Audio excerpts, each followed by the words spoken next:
Welcome back, friend. Today I'm breaking down Reborn Ranker Gravity User.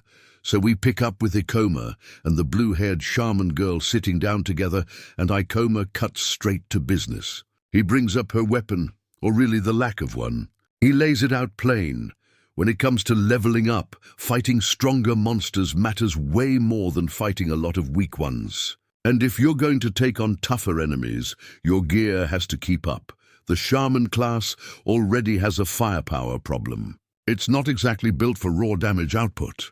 So without a solid staff to compensate, she's going to hit a ceiling fast. Ikoma tells her flat out she needs a high-quality weapon, and he's planning to get her one. She's caught off guard.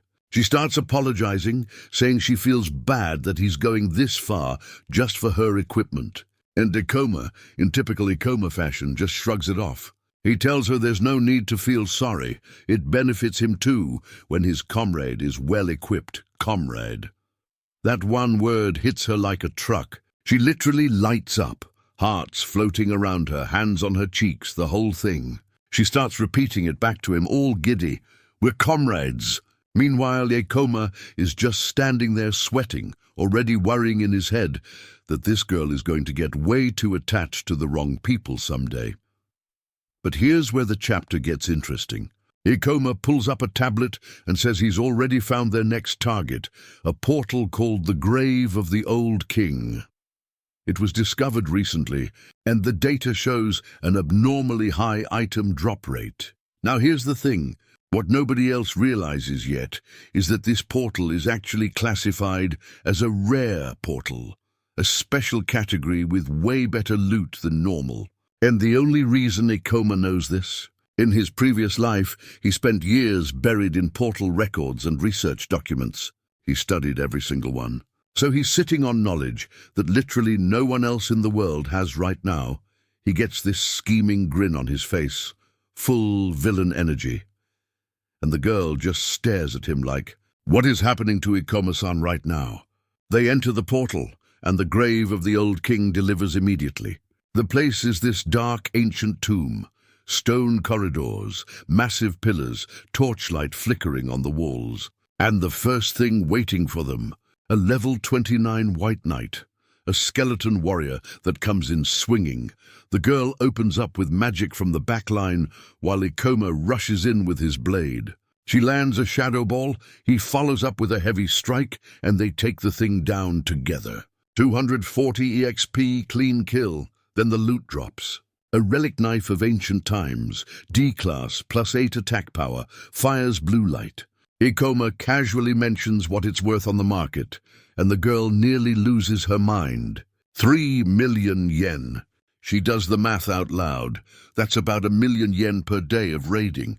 She says she feels like she's stumbled into a completely different world. Ikoma reminds her that rare portals don't come around often. So they need to squeeze every drop of value out of this while they can. But then, as they push deeper into the dungeon, they spot another group. An armored knight, a figure in dark robes, and a blonde girl in a red hat with a camera set up. She's a portal streamer, recording the whole thing live. She's announcing to her audience that she's raiding an undiscovered portal today. Ikoma immediately tenses up. He's not a fan. In his mind, these streamers treat dangerous portals like content playgrounds, ignoring the real risks just for views and money. The shaman girl picks up on his mood fast. She can tell Ikoma does not want to deal with this. Turns out there's a portal streamer in this dungeon, a blonde girl in a flashy red outfit and a top hat, and she is furious. She had her camera set up in the perfect spot. Spent ages getting the angle right, and Ikoma just walked right into frame and stole her kill. Her manager, this big dude in full plate armor, checks the footage and basically tells her it's unusable. A third party is in the shot. Can't even edit around it. She is not having it. She marches up to Ikoma and points right at him, calls him out for claiming he beat that monster in one hit when she'd already weakened it. Classic content creator energy. Ikoma just looks at her and calmly says, "Don't call me you." So she straightens up and gives him the full introduction. Her name is Fujiwara Hoshinan, and she's apparently a well-known portal streamer. She does dungeon strategy guides, ASMR content from inside portals, live exploration streams, the whole package. And she's proud of it. Portals are sensational. They attract views, the ad revenue is great, and it's a path for adventurers to become famous. Almost like idols. Ikoma introduces himself, Ichino's Ikoma, and the silver-haired girl with him is Kisaragi Satsuki. He apologizes for messing up her footage, but then he keeps talking. He tells Hoshinan point-blank that being an adventurer is more complex and more dangerous than she's treating it. That she should try doing this without her assistance before she talks big. That a portal at this level is no place for someone who treats it like a stage.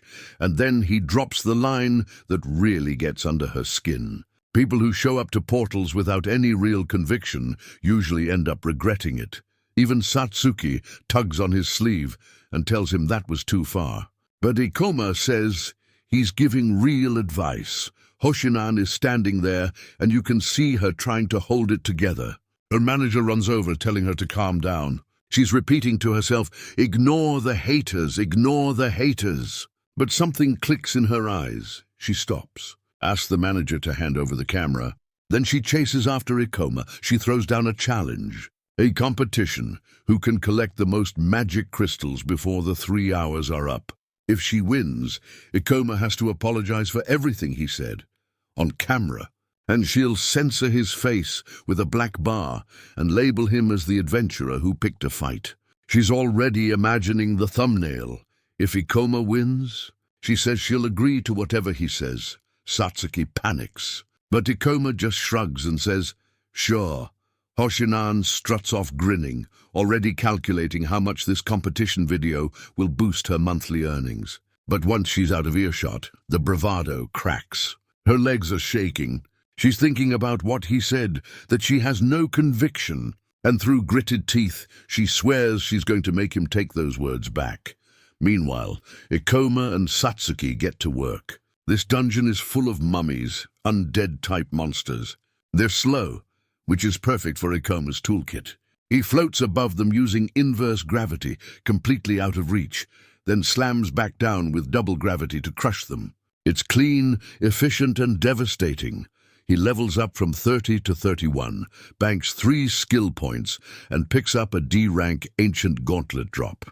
Satsuki asks why he even accepted the challenge, and Ikoma admits the video thing is a risk, but he says flat out that he has no intention of losing inside a portal. And if Hoshinan loses badly enough, maybe she'll actually reconsider, putting herself in danger for content. Then things get interesting. They push deeper into the dungeon and hit what looks like a dead end, a chamber with Egyptian-style sphinx statues lining the walls. Ikoma recognizes it as a portal gimmick, special hidden events that exist in certain dungeons. Most of them are traps, but some of them hand out massive rewards. And since they're already inside a rare portal, the odds are good. He clenches his fist. This might be the opportunity he's been looking for. And then the Sphinx's eyes start glowing blue. A deep voice echoes through the chamber. "Thou shalt take my trial." Ikoma and his partner step into a new chamber inside the portal, and looming above them is this massive Sphinx. Full pharaoh headdress, cobra crown, the whole deal. It speaks in this dramatic, old-fashioned voice and lays out the rules. Answer its questions. Prove your wisdom. The questions keep coming until you get one wrong. And here's the catch.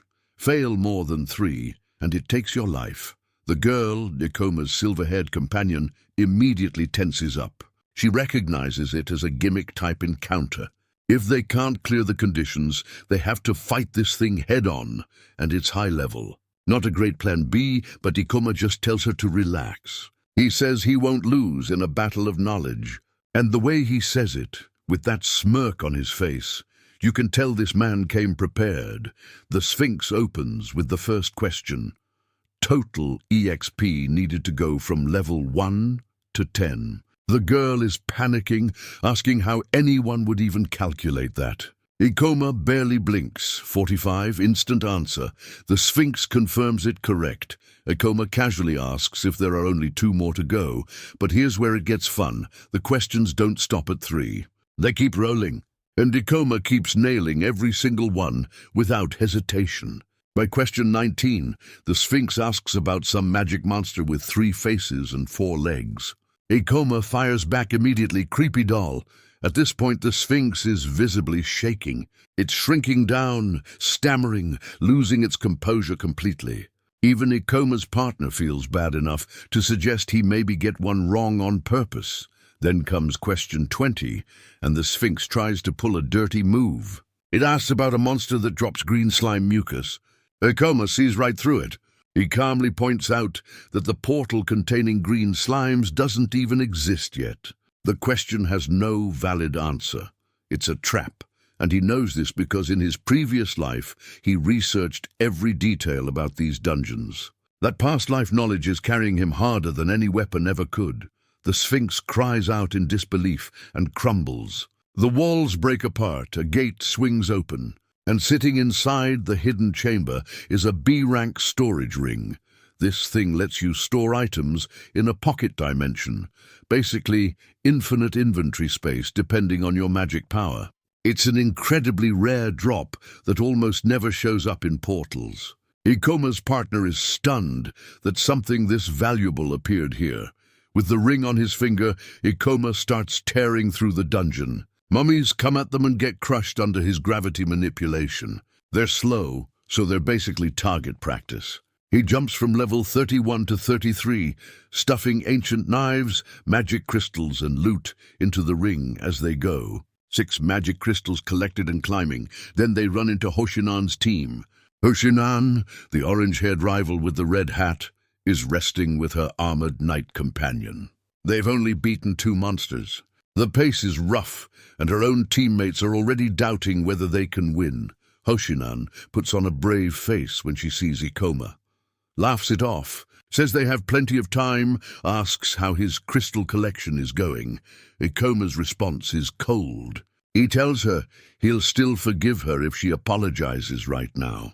Then he activates the storage ring and dumps everything, crystals, weapons, loot, right at her feet in a massive glowing pile.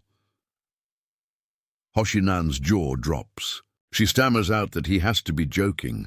Ikoma just looks at her. No anger, no gloating, just quiet dominance. Hoshinan storms off screaming that the match isn't over yet, dragging her knight companion behind her. So we pick up right after Ikoma's confrontation with the portal streamers from last chapter. Someone asks him straight up, does he have some kind of grudge against streamers? And Ikoma's answer is calm but heavy. He says no, that's not why he did what he did. His problem is simpler than that. Being an adventurer means risking your life. It's not content. It's not a side hustle. And if you keep pushing forward without any real conviction behind it, the day will come when you pay for that. Then he turns, and with those sharp amber eyes, he drops one line that sticks.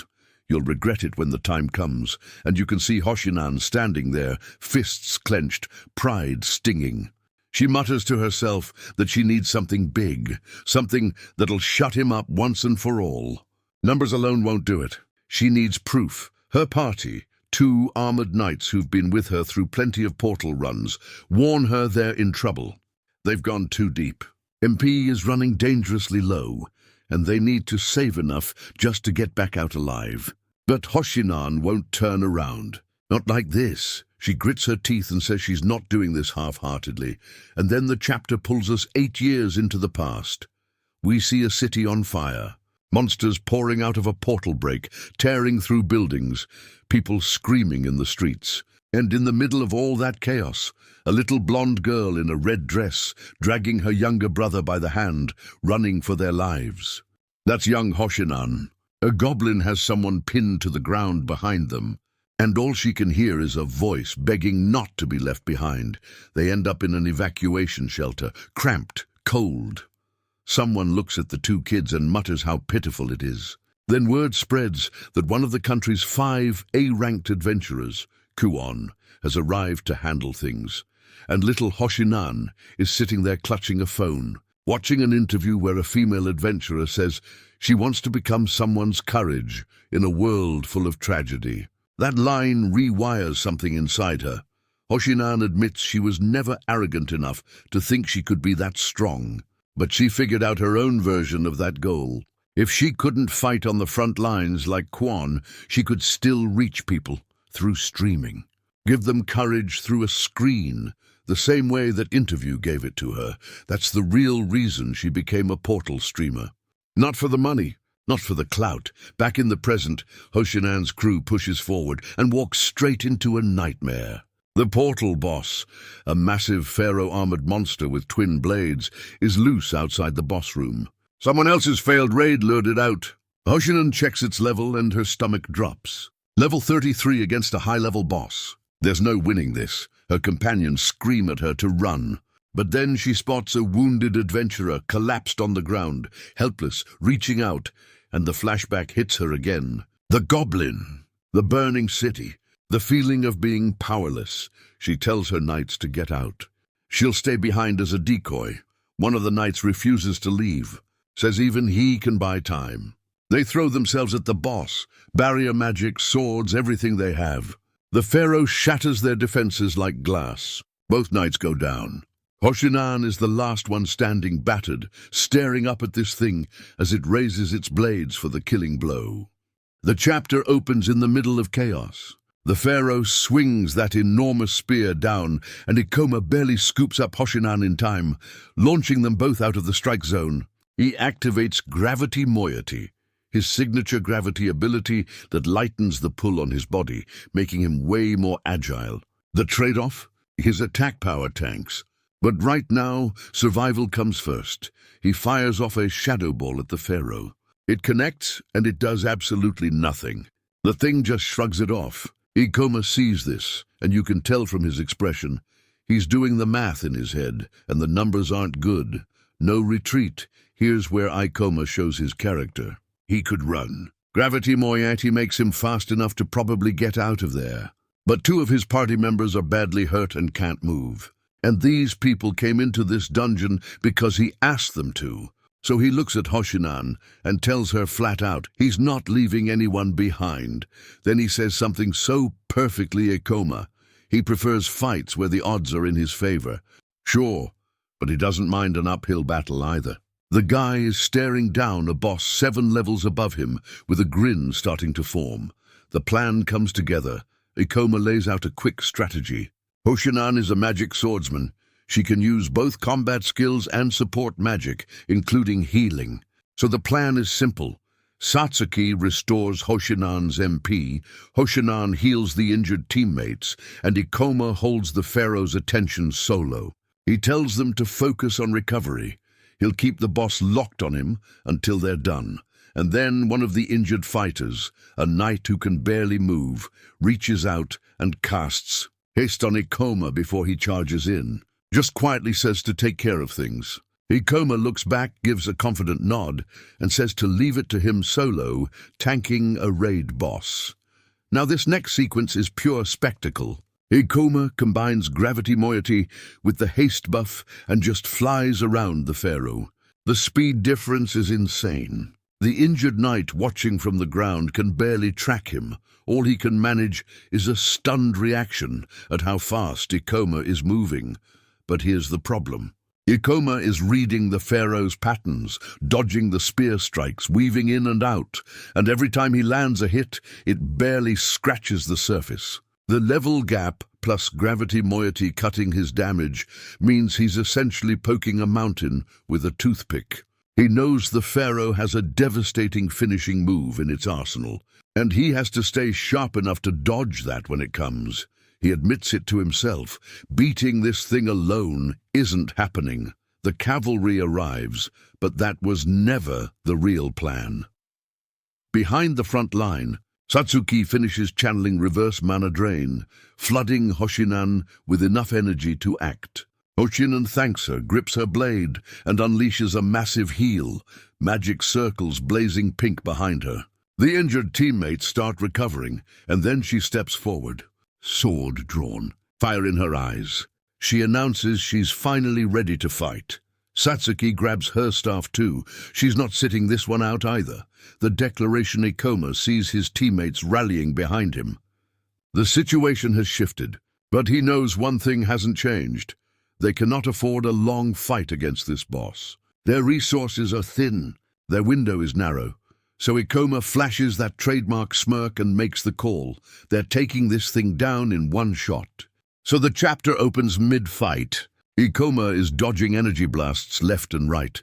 The pharaoh is swinging all four arms and firing off ranged attacks, and there's basically no safe angle to approach. Satsuki sees him getting cornered and panics, calling out to him, but Ikoma isn't panicking. He's testing something. He activates gravity moiety, his weight manipulation ability, and suddenly the pharaoh's balance shifts. Its posture breaks for just a second. That's all Ikoma needs to spot the opening. He shouts at Satsuki to hit the pharaoh in the face, and she fires off a shadow ball. The dark energy slams right into the boss's mask and nothing. Zero damage. The armor just shrugs it off. Satsuki is horrified, but Ikoma? He's actually smirking, because that failed attack just confirmed exactly what he suspected. If a monster goes that heavy on armor, it means there's something fragile underneath worth protecting. Meanwhile, Hoshinan, the party's magic swordswoman, dashes in and gets behind the pharaoh, finding its blind spot. But before she can capitalize, the boss just backhands her with one of its extra arms. She goes flying. Even 3-on-1, the forearms create a wall of coverage that none of them can get through. Hoshinan is rattled. She notes the thing even likes to fight up close, using point-blank attacks. It's comfortable in melee because it has limbs to spare.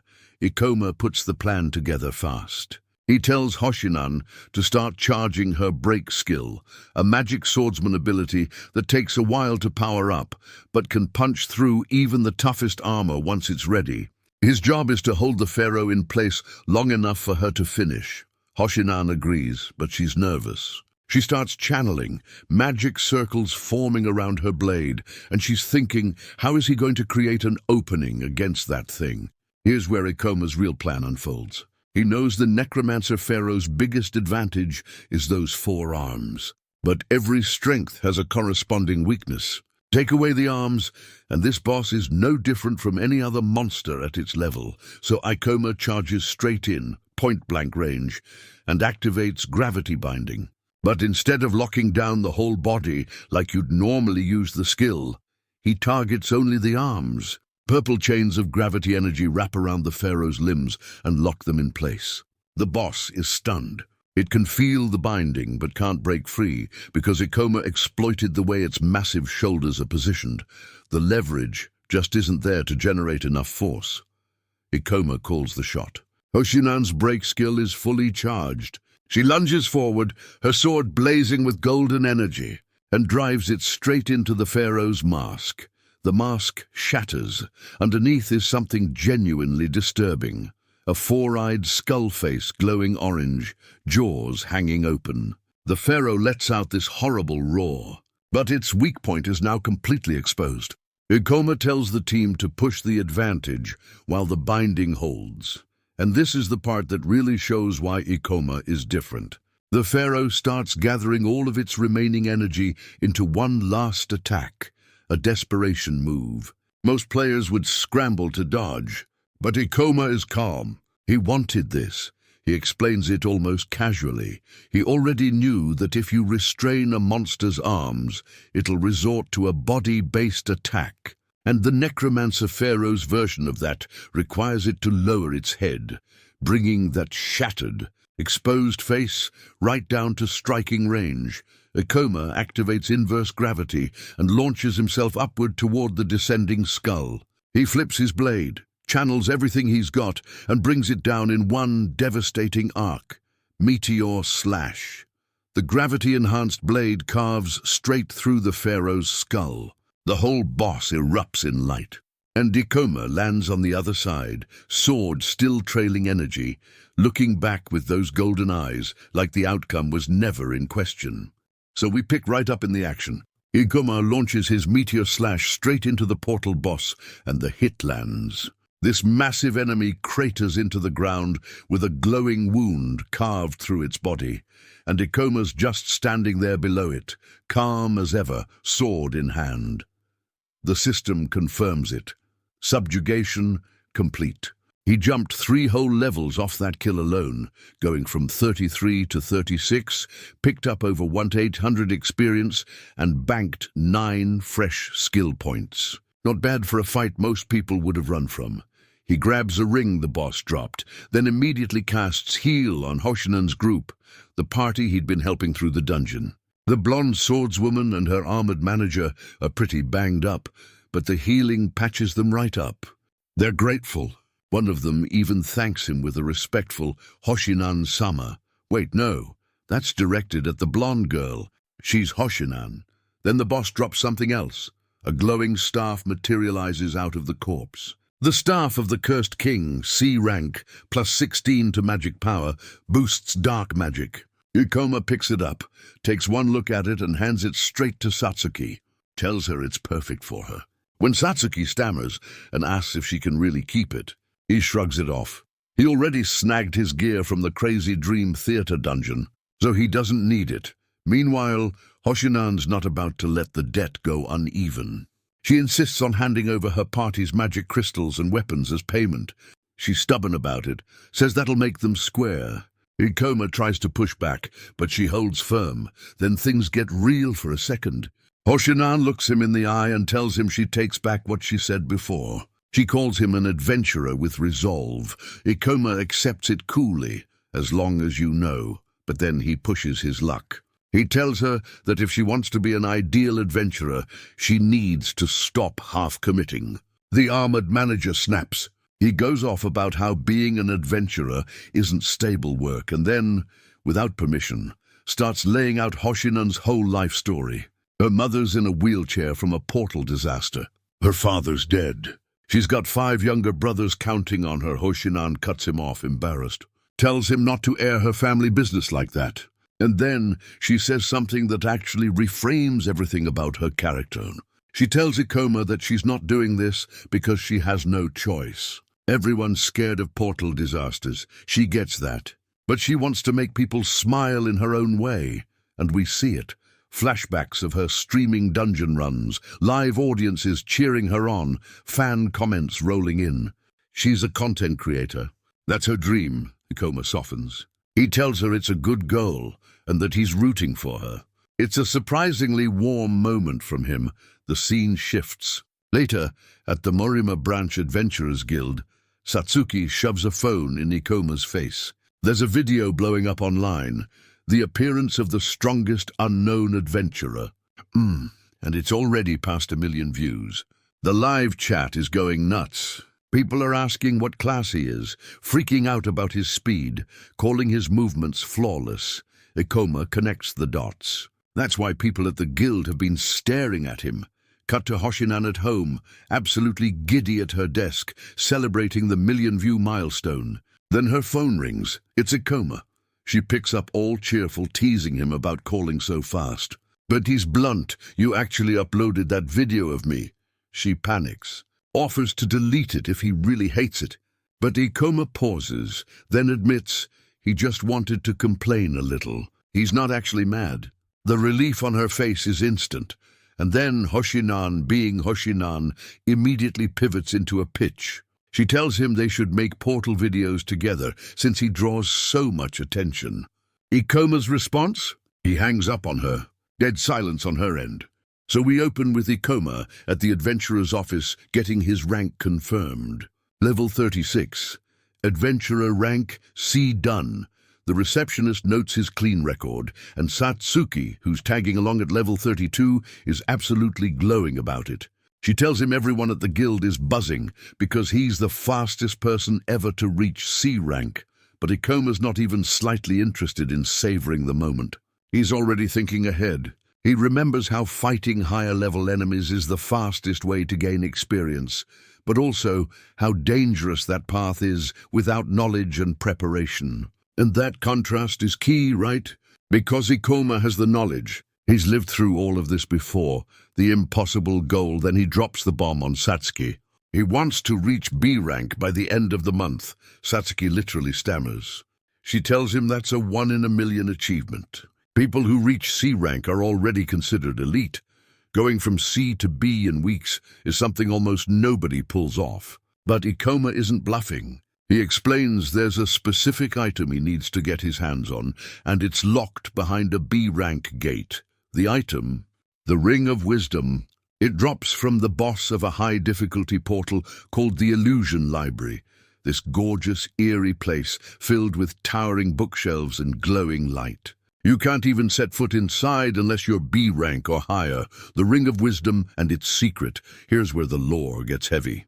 Ikoma reveals, in his internal thoughts, that this ring might be connected to the root cause of the portal phenomenon itself. In his previous life, the Ring of Wisdom vanished before anyone could study it properly.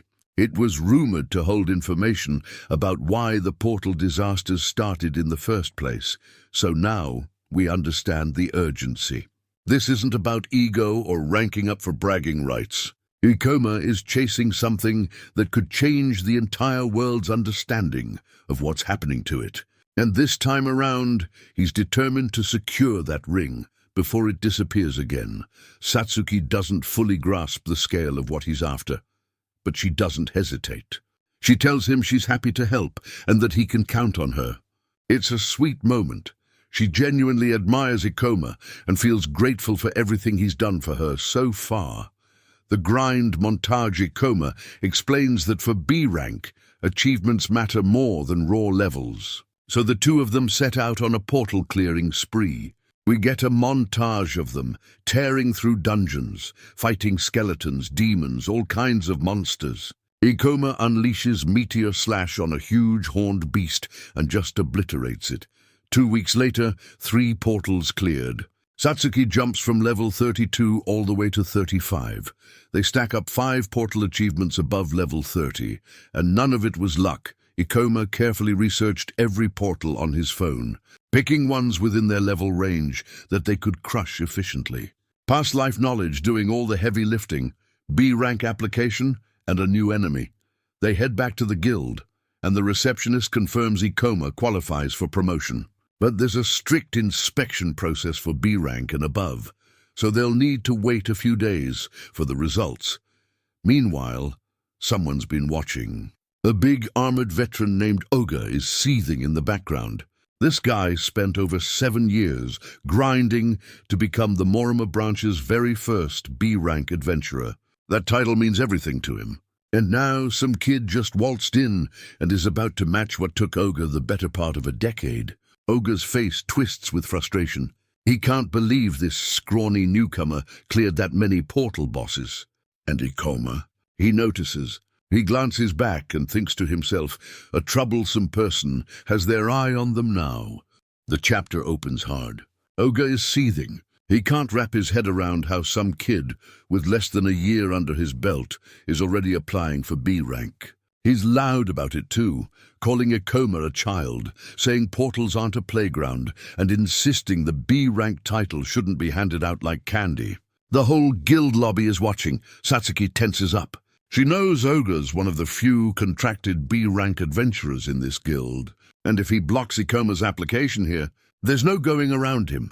Promotions are tied to your registered residence, but Ikoma doesn't flinch. He looks Oga dead in the eye and asks him to give an actual reason for the objection. Oga sputters. He wasn't expecting pushback from someone half his size. And then Ikoma starts dropping numbers. He points out the minimum adventurer age is 17. He explains that in 15 years since portals appeared, only 6 people in all of Japan have ever reached B rank in under a year. Then he turns it around on Oga. Are you saying every single one of those promotions was a mistake? Oga has nothing. The panel actually shows Lady Justice imagery behind Ikoma, as he argues that rules need to be built on data and precedent, not one guy's gut feeling. Even the guild receptionist chimes in agreeing with him. Bystanders in the lobby start whispering that Oga just got cooked in his own argument. One dude flat out calls him lame. Things escalate when Oga demands to see Ikoma's stats. His information comes up. Ichinose Ikoma, level 38, class, gravity user. Oga stares at it confused. He's never heard of that class before. Nobody in the guild has. He assumes it's some kind of magic type and immediately decides Ikoma must have been power-leveled by a stronger frontline fighter. In Ogre's mind, this kid is a fraud who got carried. Backed into a corner and embarrassed, Ogre does what guys like him always do. He makes it physical. He challenges Ikoma to a mock battle in the guild's basement training arena. Prove you deserve B rank by fighting me, and here's the sinister part. Bystanders watching from the upper floor say it plain. This skill inspection is a cover. Ogre intends to hurt him. He even warns Ikoma with a smirk that accidents during mock battles are unavoidable. While Ogre is running his mouth about his beast harnessing class and how he outmatches Ikoma in class, level and experience, Ikoma does something cold. He quietly opens his skill menu and dumps 52 skill points into gravity manipulation, pushing it to level 4. Right there. Before the fight even starts, Ogre notices and gets rattled. He even comments on how calm Ikoma is. But Ikoma just draws his sword, thanks Ogre for the opportunity, and says nothing else. Satsuki watches from above, hands clasped tight. The whole guild is gathered around, and Ogre, seething with dark energy, delivers the final line of the chapter, promising to teach Ikoma what it feels like to be on the edge of death. The fight is public. Bystanders line the railings, whispering, already treating this like an event. Ogre's inner monologue is dripping with condescension. He's tallying up every reason he thinks he'll win. Low level, barely any experience, a magic class with weak physical stats. In his mind, it's common knowledge. Mages don't win one-on-one. He's so convinced. He's already planning how he'll make an example out of the MC, turn him into a cautionary tale for other rookies who get too bold. Then the MC activates gravity moiety. Purple energy crackles around his hand, and the fight starts. What happens next is one of the most satisfying panels in this series so far. The MC doesn't hang back and sling spells from a distance the way a mage is supposed to. He closes the gap instantly. He launches straight at Ogre with gravity-boosted speed, and Ogre's face, oh man, his face goes from smug confidence to pure shock in a single frame. He can't track the MC, he's swinging that massive sword at nothing. Every slash misses. His internal panic is escalating. He's thinking there's no way this speed matches the MC's level. It doesn't make sense to him.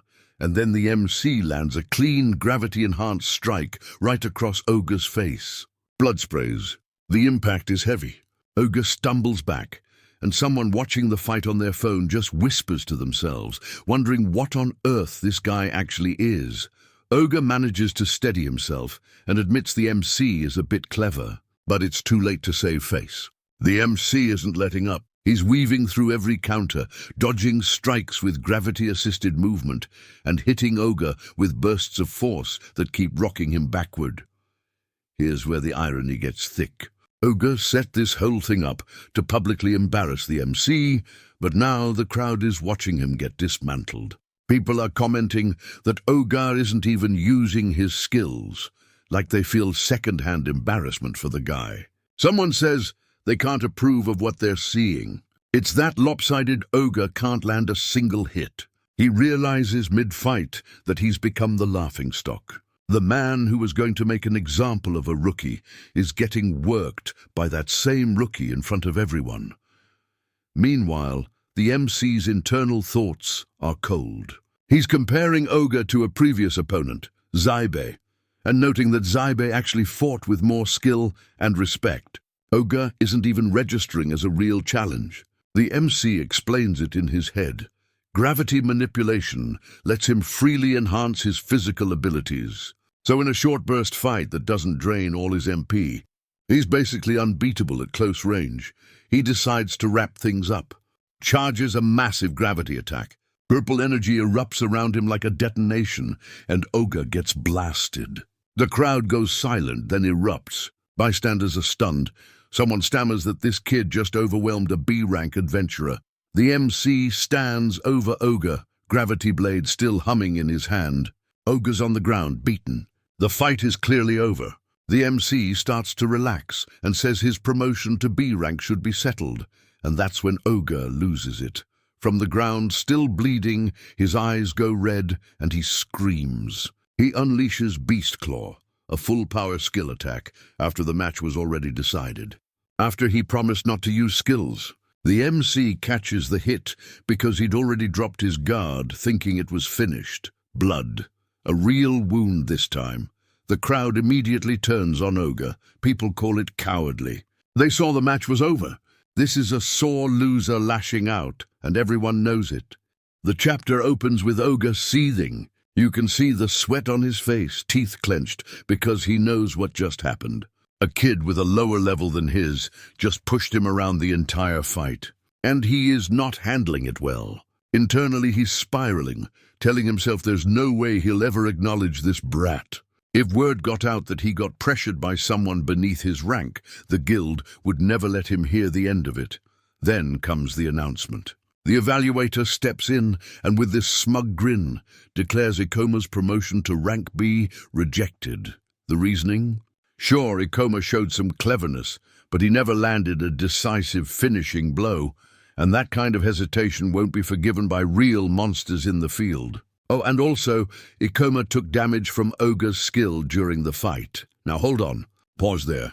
The test explicitly banned the use of skills. Ogre broke the rules. He hit Ikoma with an ability he wasn't supposed to use, and the evaluator is now counting that injury against Ikoma. You can see the bloodstain spreading across Ikoma's chest, and he's just standing there completely stone-faced. Not arguing, not protesting, just absorbing it. Up in the spectator balcony, a couple of onlookers are whispering about how messed up this is. One of them flat out says Ogre was never going to pass Ikoma regardless of how the fight went. The whole thing was rigged from the jump. And then Ogre overhears them, snaps his head up with this murderous glare, and they immediately shut up. But not everyone's staying quiet. This blonde guy comes storming in, Utsunomiya, and he goes straight at Ogre, points out that Ikoma was winning the entire match, start to finish. And that last hit? It only landed because Ogre cheated and used his skills. Ogre fires back, calling him a twig adventurer for daring to talk to him like that. Classic bully energy. Then Utsunomiya turns to Ikoma with this big bright smile and declares himself Ikoma's great friend, promising he'll spread the truth about what really happened. Ikoma, deadpan as ever, just goes, "I appreciate it, but please stop." And you can see the tiny text where he's internally questioning when exactly they became great friends. It's a genuinely funny beat in an otherwise tense chapter. The mood shifts after that. Ikoma is walking away with his companion, this girl with light blue hair, and she asks him what they should do now. And here's where you see how Ikoma's mind works. He's not angry about the result. He's analyzing where he went wrong. He realizes he fought with the intention of clearly showing the gap between himself and Ogre, and all that did was crush the guy's ego in front of everyone. He tells himself he should have held back, let Ogre save face, because humiliating a senior adventurer was only ever going to backfire. That kind of self-awareness from a protagonist is honestly refreshing. Now the chapter cuts to a completely different conversation, and this is where the real plot kicks in. The guild's deputy chairman, Serizawa, sharp-looking guy, glasses, pinstripe suit, tracks down Ogre for a meeting. He brings him to his office and starts laying out a serious problem. There's a B-rank portal in Morima called the Mausoleum of the Beastmen, and recent reports show the monster distribution inside has drastically shifted. Something is changing in there, and it's dangerous. Serizawa wants Ogre to investigate whether the portal is still safe and then take his findings to the guildmaster to push for action. The problem? The guild doesn't want to shut it down because it's a profitable source of magic crystals. Money versus safety, classic institutional standoff, and Ogre? He could not care less. He literally throws the briefing papers on the floor, tells Serizawa he's being persistent, and brushes the whole thing off. As if something goes wrong, he'll just waltz in and crush the portal himself. No big deal. Serizawa fires back that by the time something happens, it'll already be too late. But Oga's already walking out the door. While Ikoma's mulling over his options, the door practically flies off its hinges.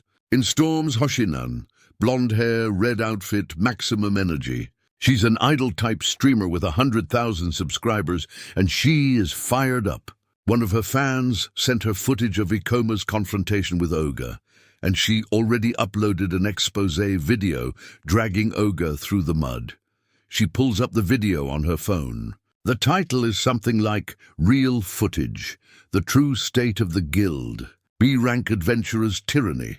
Comments are pouring in, all trashing Oga, and Hoshinan is beaming about it, bragging that her subscribers are going to keep the pressure on.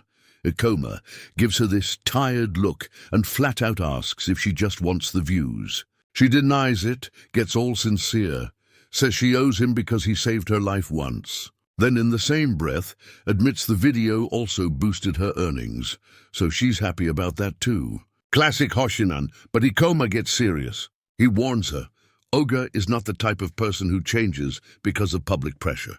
Portals are full of unknowns. The guild depends on experienced fighters like Oga, whether they like it or not. All Hoshinan's video is going to do is make Oga target her. Meanwhile, Satsuki is watching this whole exchange with these big sparkly eyes, and she quietly asks Hoshinan if maybe she has feelings for Ikoma. Hoshinan nearly explodes, insists she's an idol streamer. Love affairs are off the table. She was just repaying a debt. Then everything changes. Every phone in the room goes off at once. Emergency alert. A B-rank monster disaster has been detected in Marima Ward, Tokyo. Origin, the B-rank preserved portal, mausoleum of the beastmen. A flood.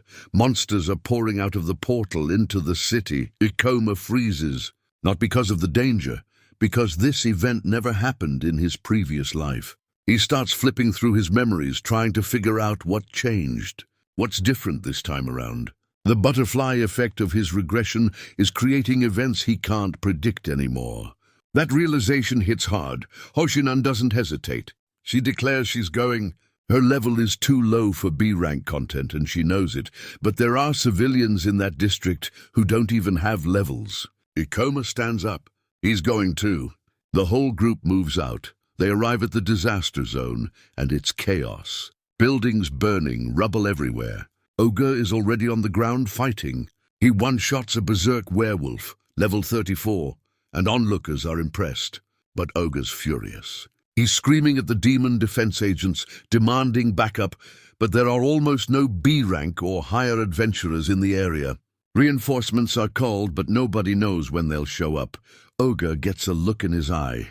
He's thinking, if he takes down the portal boss fast, he can spin this as a victory. Become the hero of Marima. Bury the bad press from Hoshinan's video. Shove the blame for the flood onto Serizawa. He scans the boss. Ghost Fox, level 47. He's fought this thing before. Should be manageable. Then the real boss steps out of the flames, multi-headed, wreathed in fire, towering over the burning skyline. The status window reads, Ouija's Ghost Fox, level 55. 8 levels above what Oga prepared for. The defense agents are screaming that it doesn't match their intel at all. Standing in front of this thing are 3 adventurers, the B-rank beast warrior Oga and his 2 lower-ranked subordinates. The subordinates take one look at this level 55 monster and, very reasonably, suggest falling back, linking up with another group, and stalling until the Demon Defense Agency sends backup. Oga shuts them down immediately. He's furious, not because the plan is bad, but because retreating would make him look weak. He flat out says his position will be in jeopardy if they don't handle this. Then he pulls rank, puffs up his chest, reminds them he's B rank, claims he's handled situations like this plenty of times, and tells them to get ready because he's going to crush this boss in one hit. His subordinates try to warn him. They say it's too rash, that they wouldn't survive 10 seconds. Oga doesn't care. He calls them idiots, and then he activates Berserk, a beast warrior skill, directly on his own 2 subordinates. Their eyes go blank. Red energy floods their bodies. The skill amps up their attack power, but it strips away their ability to think. They go completely feral. Here's the sickening part. Ogre kicks one of them toward the ghost fox and screams at them to attack. He didn't buff them to help win the fight. He turned his own people into mindless decoys so he could land a finishing blow and take the credit. The berserked subordinates charge the ghost fox, slashing wildly with their swords. For a moment it looks like they might actually do some damage. Then the boss uses its evolved skill, Poltergeist. It's a telekinesis ability, and the scale is enormous. Massive chunks of rubble and stone rip out of the ground and launch through the air like missiles. The whole city block turns into a demolition zone. Ogre watches from behind, grinning at first, waiting for his opening. But the barrage is too wide, too fast. Boulders start raining down on him too. He barely blocks one, staggers, and suddenly the confidence drains right out of his face. The monster is too strong. His distractions are being torn apart. And now he's right in the blast zone, with no one left to hide behind. He curses his subordinates for being useless, the same subordinates he sent to die.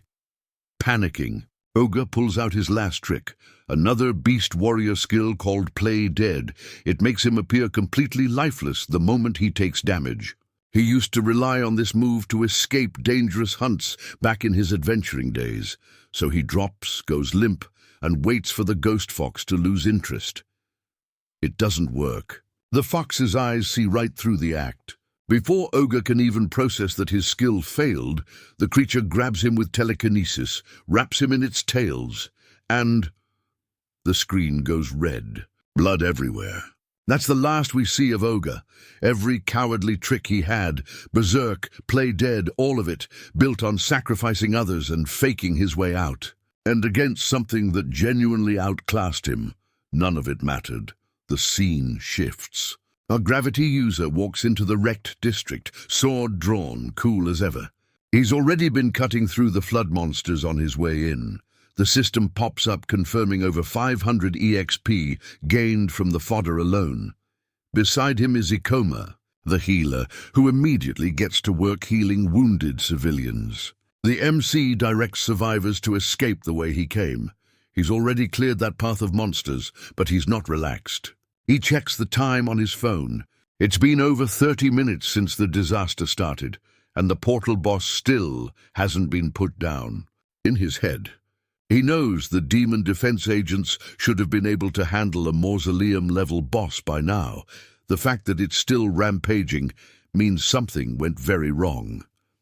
He looks out across the burning skyline, rubble still floating from the poltergeist attack, and says it plainly, this is probably the worst-case scenario. Chapter 29 drops us straight into chaos. The demon defense force is mid-battle against a rampaging Ogre Sato. The team's leader, Chief Kurosawa, is shouting at his squad to stay calm, reminding them who they are. But it's not working. Ogre is swinging wild, snarling, eyes completely gone, his sanity shredded by a monster's mental interference skill. Kurosawa quickly pieces it together. Whatever creature is behind this disaster, it has the ability to corrupt people's minds. And Ogre, being a beastman warrior, is now the most dangerous thing on the battlefield. Kurosawa and the swordswoman from his team try to hold Ogre down together. Swords clash. They're fighting coordinated 2-on-1, and it's still not enough. Ogre unleashes his beast claw skill and sends both of them flying. Kurosawa takes a brutal hit. The swordswoman screams his name. And Ogre, he's just laughing. That hollow, broken laugh of someone who isn't home anymore. Meanwhile, Ikoma has been watching. He pulls up Ogre's info, Shum Guild contracted adventurer B-rank, beastman warrior class, and he's already calculating. He notes that fighting Ogre as an enemy is a real headache, and wonders whether the berserk state is a byproduct of the monster disaster itself. Then, Kurosawa gets pinned. Ogre is about to finish him off, swinging overhead with everything he's got, and Ikoma moves. He calls out gravity moiety and slams his power down right between them. Purple energy erupts. The ground cracks. Ogre staggers. Kurosawa looks up in disbelief.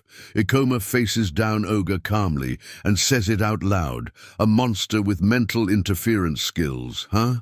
He's already figured out the whole situation. Here's where it gets really good.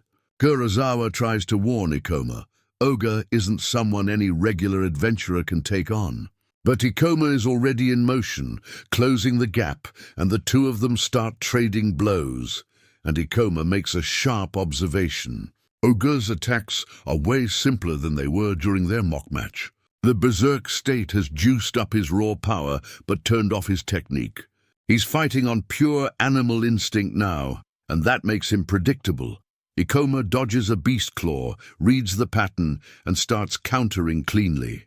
He hits Ogre with double gravity, and the Beastman warrior drops to his knees under the crushing force. For a second, just a second, Ogre's eyes clear. He looks at Ikoma. He tries to say his name. Ma! It's the real Ogre in there, fighting to surface, but the interference yanks him back under. His face twists and he spits out that Ikoma looked down on him. He activates his berserk skill, his aura flaring red, and charges again even harder. Ikoma doesn't flinch. He notes internally that the mind interference is stronger than he expected. Even after getting rattled by double gravity, Ogre's right back in berserk mode. But here's the thing.